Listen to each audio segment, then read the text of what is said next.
जय हिंद दोस्तों, आज हम आप लोगों को कराने वाले हैं model practice set 10। Practice set 10 है किरण पब्लिकेशन का क्लास 6 to 8 के लिए साइंस। 111 नंबर से हम आपको क्वेश्चन आज कराएंगे, ठीक है, साइंस के। तो देखिए, सबसे पहला क्वेश्चन डियर है, क्रिकेट खिलाड़ी तीव्र गति से आती हुई गेंद को कैच करने के लिए अपने हाथों को पीछे हटाता है। क्यों हटाता है? देखें क्यों हटाता है। ऑप्शन करते हैं ऊपर चारों। क्यों हटाता है पीछे? गेंद के नीचे आने पर उसका भार कम हो जाए जिससे चोट ना लगे। गेंद के नीचे आने पर उसका भार कम होने लगता है जिससे हाथों को चोट नहीं लगती। ये भी गलत। कुछ खिलाड़ी अपने हाथों को इसलिए पीछे हटाते हैं जिससे उनके खेलने का स्टाइल नहीं हो। नहीं, ये नहीं। तो इसका पहला है कि वो गेंद पीछे हटाते हैं ताकि उनको चोट कम लगे। तो अगला 112 नंबर देखिए डेरा। 112 नंबर पे अगर हम जाएंगे तो 112 कह रहा है, गैस से भरे गुब्बारे का नाखून की तुलना में सुई से काटना आसान क्यों होता है? गैस सुई के साथ अधिक प्रतिक्रियाशील होती नहीं। सुई गुब्बारे पर नाखून की तुलना में अधिक डालती। ये हो सकता है। अगला ही पढ़ लेते हैं। नाखून गुब्बारे पर सुई की तुलना में अधिक डालता है। नहीं, नाखून नहीं डालता, सुई डालेगी, क्योंकि जिसका क्षेत्रफल कम वो ज़्यादा प्रेशर डालेगा। तो सुई एकदम नुकीली होती। तो ऑप्शन सेकंड क्या है? राइट है। नेक्स्ट बढ़ते हैं डियर 113। ऑटोमोबाइल्स के हाइड्रोलिक ब्रेक के कार्य का सिद्धांत। तो ये ऑटोमोबाइल में जो हाइड्रोलिक ब्रेक होती है, क्लास फर्स्ट ईयर का क्वेश्चन है, वो पास्कल के नियम पे, पास्कल का नियम है, ठीक, फर्स्ट ईयर में दिया गया ये फिजिक्स में। अगला क्वेश्चन अगर आप लोग देखोगे डियर, तो क्वेश्चन कह रहा है, पूर्ण सूर्य ग्रहण के दौरान सूर्य को सीधे देखने से आंखों में अपरिवर्तनीय क्षति पहुंचती है। रेटिना का जलना सूर्य की किरणों के निम्नलिखित घटकों में से एक है। कारण है ताप नहीं, ईंधन प्रकाश नहीं, मेन रीजन क्या? अल्ट्रावायलेट प्रकाश है। क्या है? अल्ट्रावायलेट प्रकाश है डियर, ठीक। मेन रीजन क्या? अल्ट्रावायलेट प्रकाश का मेन रीजन है, ठीक है। नेक्स्ट बढ़ते हैं डियर। नेक्स्ट कह रहा है, किसी एसी जनित्र तथा डीसी जनित्र अल्टरनेटिंग करंट डायरेक्ट करंट के एक मूलभूत अंतर है। यह है कि एसी जनित्र में विद्युत चुंबक होता है। नहीं, एसी जनित्र में सर्पी वलय होता है। बिल्कुल सही। जबकि डीसी जनित्र में दिक् परिवर्तक होता है। आप AC DC chapter class 12th में पढ़े होगे, वहां पे है, ठीक है। अल्फा, ये देखिए, अल्फा का मतलब होता है 2He4। क्या मतलब? 2He4 होता है। तो अल्फा कण के दो धन आवेश होते हैं जिसका द्रव्यमान लगभग बराबर होता है। दो प्रोटॉनों के नहीं, हीलियम के एक परमाणु के नाभिक के बराबर होता है। तो ऑप्शन सेकंड यहाँ पे क्या हो जाएगा? राइट। आगे बढ़ते हैं डियर, क्वेश्चन नंबर 117 देखते हैं। 117 कह रहा है, गोलीय दर्पण के लिए वस्तु की दूरी यू, यह गोलीय दर्पण होता है। तो यहाँ जहाँ वस्तु रखोगे उसको यू बोलते हैं, जहाँ पे उसका इमेज बनेगा उसको बी बोलते हैं, फोकस को एफ बोलते हैं। इसमें आपको संबंध बताना है। देखिए, मिरर के लिए संबंध होता है 1/f = 1/b + 1/u। अगर यही लेंस के लिए हो तो बस बीच में क्या होता है? माइनस हो जाता है। देखिए, ये वाला लिखा गया है। ऑप्शन सेकंड ईयर आपका क्या है? राइट है। नेक्स्ट बढ़ते हैं। नेक्स्ट क्वेश्चन क्या है? अगला क्वेश्चन देखिए क्या है। विद्युत धारा क्या है? विद्युत धारा का चुंबकीय प्रभाव किसके द्वारा खोजा गया? तो ओरस्टेट के द्वारा खोजा गया। ऑप्शन थर्ड लगाइए आप। अगला देखिए, अगला क्वेश्चन क्या है, निम्नलिखित में से किस युग्म की एक ही इकाइयां नहीं है? तो देखिए, बल का होता है न्यूटन और दबाव का होता है न्यूटन पर मीटर स्क्वायर। पहले ऑप्शन मिल गया तो सही है, लेकिन आगे भी चेक करो क्योंकि इसमें उपयुक्त में से अधिक हो सकता है। गति और वेग का सेम होता है, विस्थापन और दूरी का सेम होता है, इसलिए ऑप्शन कौन सा? फर्स्ट ही यहाँ पे राइट होगा। अगला क्वेश्चन क्या डियर? अगला कह रहा है कि एक ध्वनि तरंग की गति 340 मीटर पर सेकंड है। मतलब गति है 340 मीटर पर सेकंड, और तरंग दैर्घ्य लैम्डा दी गई 2 सेंटीमीटर, सेंटीमीटर दी गई तो सेंटीमीटर को पहले आपको चेंज करना पड़ेगा मीटर में, 100 से क्या दोगे भाग। क्या निकालना है आवृत्ति, आपका देखो एक फार्मूला होता है V = F लैम्डा, क्या होता है V = F लैम्डा, निकालना कि हमको F ही है तो F = क्या हो जाएगा V/, लैम्डा। तो B की वैल्यू अपने पास 340 है और लैम्डा की वैल्यू क्या है 2/100, 100 घूम के कहाँ पहुँच जाएगा ऊपर, काटो कितनी बार 17 बार, 170 हो जाएगा, कितना 17, 170 पहले से 2 जीरो लग जाएंगे, 17,000, कितना आ जाएगा 17,000, ऑप्शन पहला। आगे देखें, अवतल दर्पण में बनने वाला प्रतिबिंब आभासी होना चाहिए, सीधा होना चाहिए, वस्तु से बड़ा। तो आभासी सीधा तभी बनता, ध्यान रखिएगा जब आप ऑब्जेक्ट कहाँ रखते हो, फोकस और पोल के बीच में रखते हो तो ये जाके पीछे बनता है। कैसे बनता है, ये जाके कहाँ बनेगा, पीछे मिलेगा ऐसे, ये जाके कहाँ बनेगा, मिलाओ इसको, पीछे ऐसे बनेगा, बड़ा बनेगा, बहुत बड़ा। तो दर्पण के ध्रुव और उसके मुख्य फोकस के बीच में आपको क्या होगा, रखना होगा। ये सबसे लास्ट केस है, 6 केस होते हैं, ये लास्ट वाला केस है सबसे, ठीक है।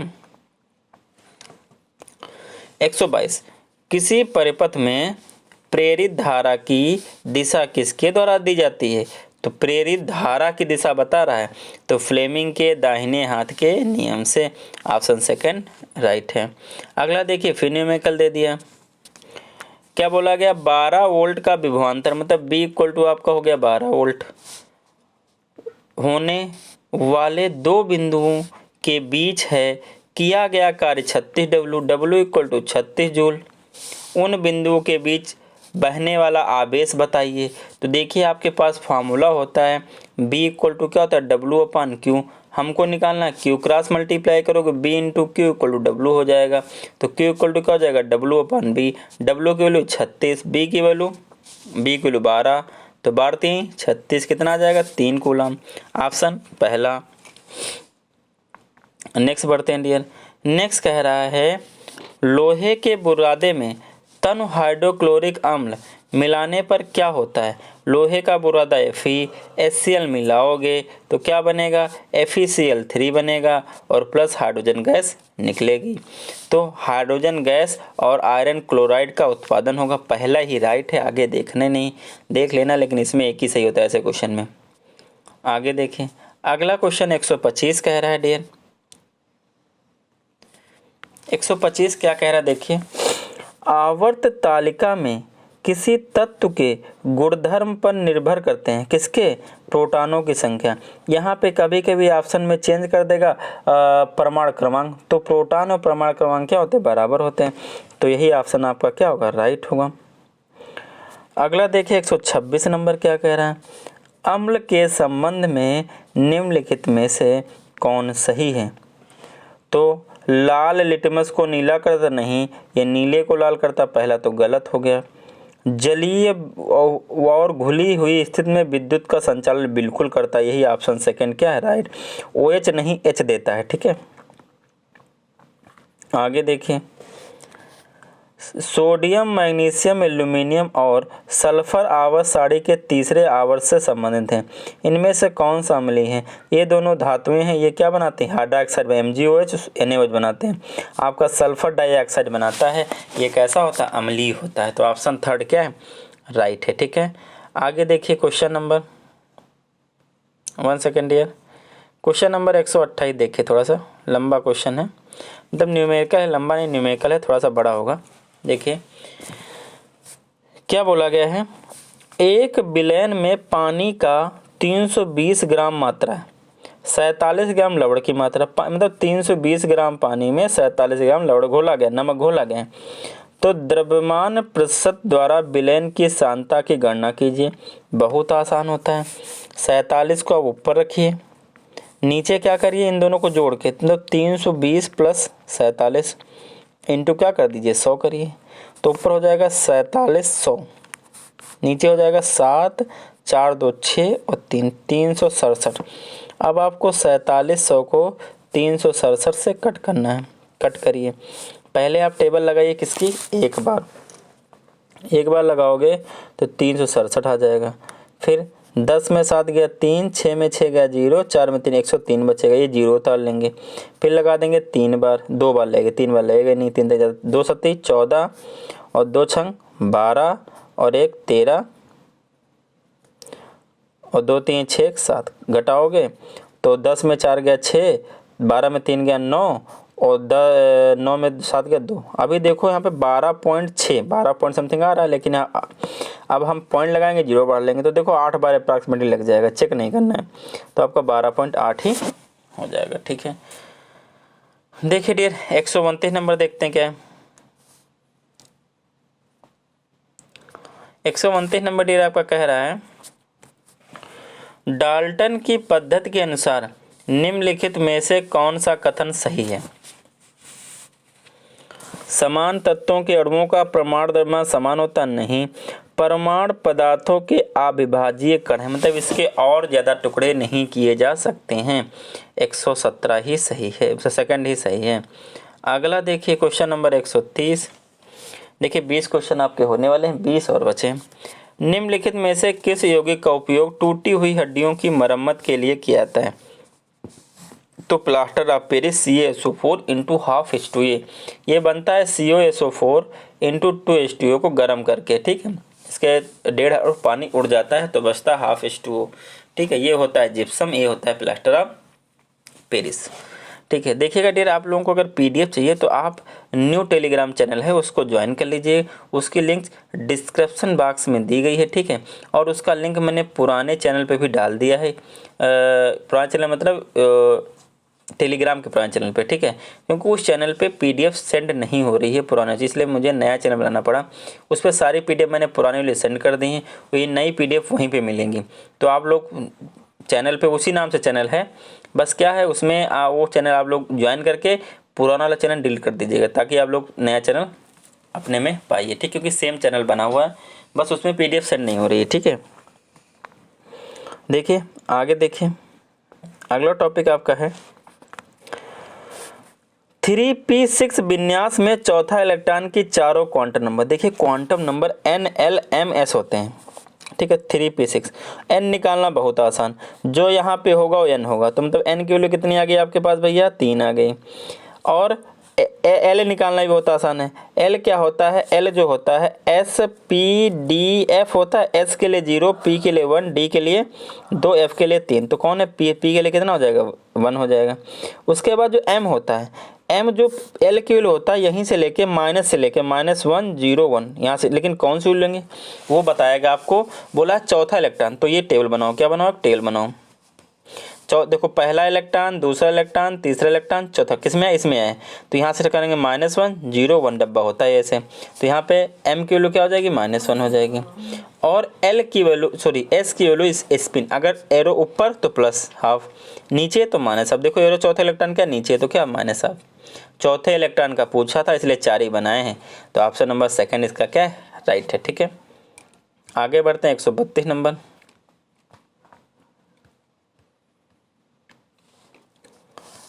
बोला है निम्नलिखित में से कौन यह बताता है कि तत्वों के गुण उनके परमाणु संख्या का आवधिक कार्य है। तो आधुनिक आवधिक नियम ही बताता है।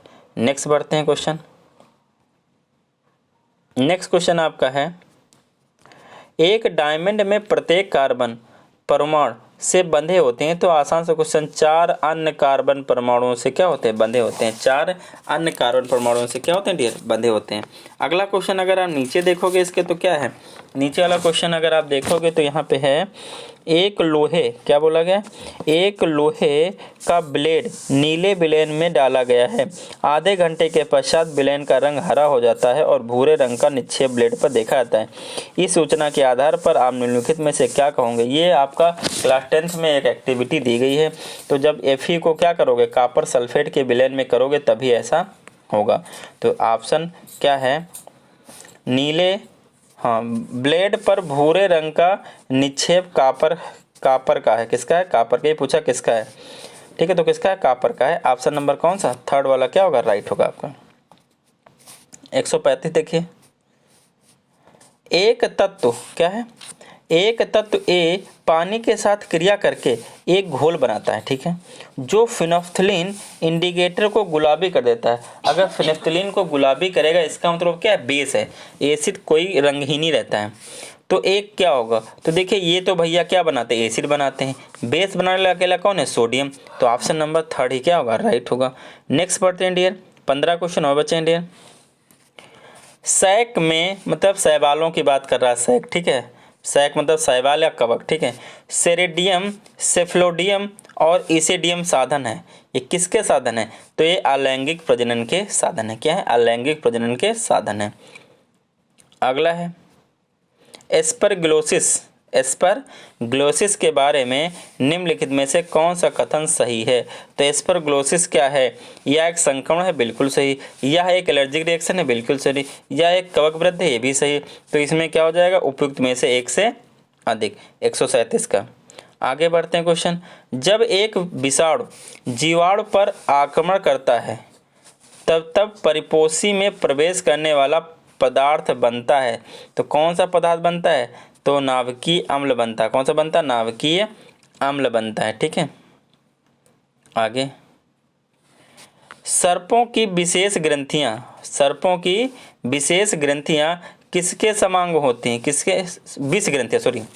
सर्पों की विष ग्रंथियां कशेरुकी प्राणियों की लार ग्रंथियों के समान होती हैं क्या? तो बिल्कुल यही सही है। देखिए 11 क्वेश्चन आपके और रहेंगे इंडियन। बढ़ते हैं 140 पे। क्या कह रहा है? निम्नलिखित में कौन सा पादप हार्मोन पत्तियों के मुरझाने का कारण है? तो जिब्रेलिन तो क्या करता है? जमने में। साइटोकाइनिन जानते हो, एबिसिक अम्ल। कौन सा होगा? एबिसिक अम्ल, यही आपका सही होगा, ठीक। पत्तियों के मुरझाने का रीजन। अगला है आनुवांशिक पदार्थ से बने अणुओं की लंबी श्रृंखला द्वारा किया जाता है, तो किसके? तो जानते होगे डीएनए। क्या है? डीएनए। फूल की